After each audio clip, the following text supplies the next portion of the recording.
مولانا عبدالحکیم اسحاق کے بیانات کے لیے حکیم اسحاق آفیشل کو سبسکرائب کریں۔ مولانا عبدالحکیم اسحاق۔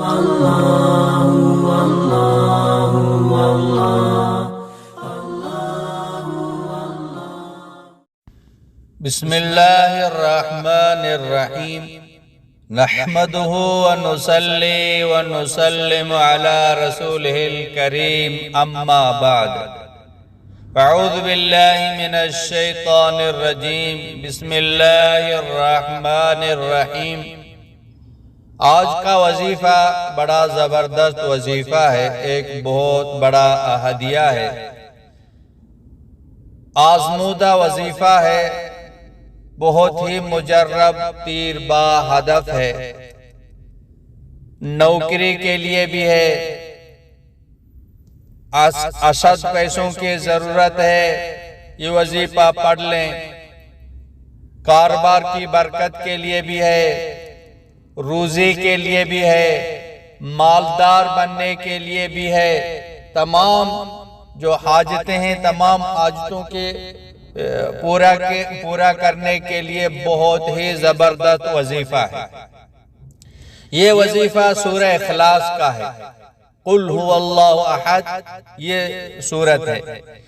قل هو اللہ احد کو آپ 200 مرتبہ روزانہ پڑھ لیں، پڑھ کے جو مالدار انبیاء علیہم السلام تھے، جو مالدار صحابہ کرام رضوان اللہ تعالی عنہم اجمعین تھے، جو مالدار اولیاء رحمہم اللہ تھے، مالدار انبیاء کون ہیں؟ سلیمان علیہ السلام، داؤد علیہ السلام، یوسف علیہ السلام، جو مالدار تھے، اور مالدار صحابہ کرام یہ بھی بہت ہیں، اور مالدار اولیاء یہ بھی بہت ہیں، جیسے شیخ عبدالقادر جیلانی رحمت اللہ علیہ بہت بڑے اولیاء تھے اور بہت بڑے مالدار تھے۔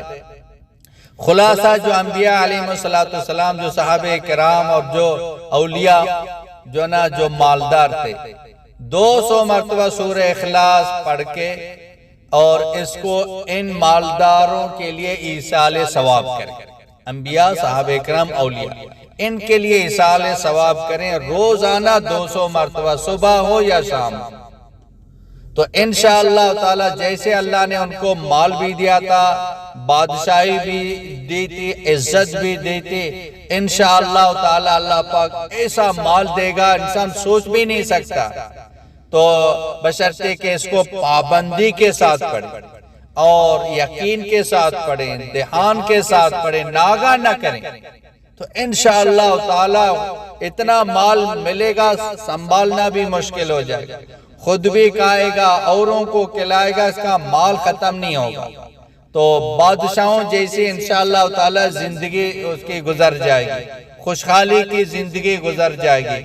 بہت بڑا وظیفہ، بہت ہی مجرب ہے، اس پر ضرور عمل کریں، پابندی کے ساتھ اس کو پڑھیں، اوروں تک اس کو پہنچائیں اور خود بھی اس پر عمل کریں۔ وآخر دعوانا ان الحمدللہ رب العالمین۔ مولانا عبدالحکیم اسحاق کے بیانات کے لیے حکیم اسحاق آفیشل کو سبسکرائب کریں۔ مولانا عبدالحکیم اسحاق۔